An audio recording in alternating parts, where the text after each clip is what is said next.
I've still been getting so many questions on what I chose to do legally in regards to the mold in my apartment. So I figured I would make a video explaining that. And long story short, I chose to do nothing.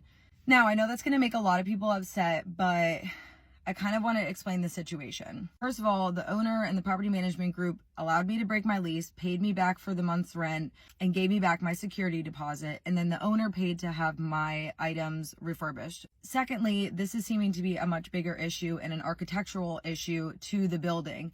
And so my heart goes out to the owner who bought this almost new build condo and is now dealing with tens of thousands of dollars worth of restoration fees and inspection fees and needing to restore his condo.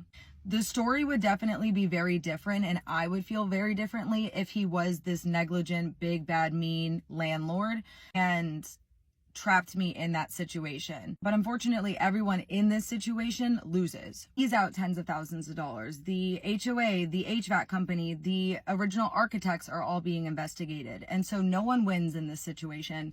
And more importantly, no one's getting away with it. That's why I feel so differently about this. Yes, was the owner very lax with making decisions such as replacing my HVAC unit?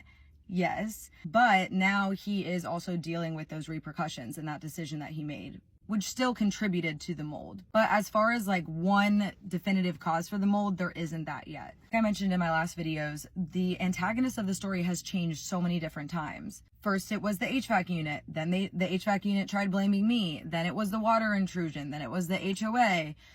Now it's back on the HVAC unit and the architects are involved for the water intrusion, and there's a lot going on. Also just want to mention, it is very hard to find an attorney for mold. I spoke to multiple professionals, and in general, it seems like the settlement, especially for what I would have lost, wouldn't have been worth the attorney fees and then wouldn't have been worth the attorney's time. Also, since there is no known antagonist right now, it would be such a long drawn out process, which I just don't think I can handle.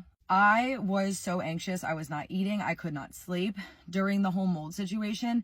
And I just couldn't imagine dragging myself through that longer to go through attorney fees and all that. I have also gone down multiple different avenues of going to small claims, sending letters of intent to pursue legal action. Listen, I've been through the works. I've done my research on this.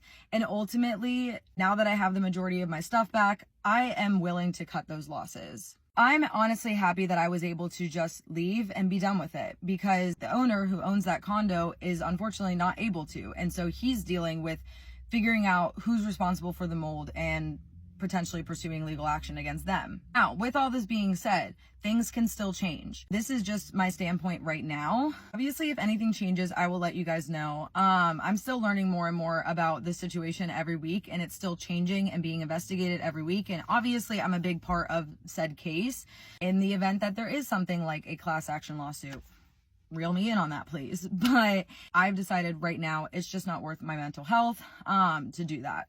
So yeah, that's kind of my reasoning behind all of it. I know a lot of people won't agree with that situation. And yeah, the idea of potentially winning a lot of money would be nice. But at this point, I just don't think it's worth it for me and like what I've been through already to go ahead and pursue more legal action on top of this.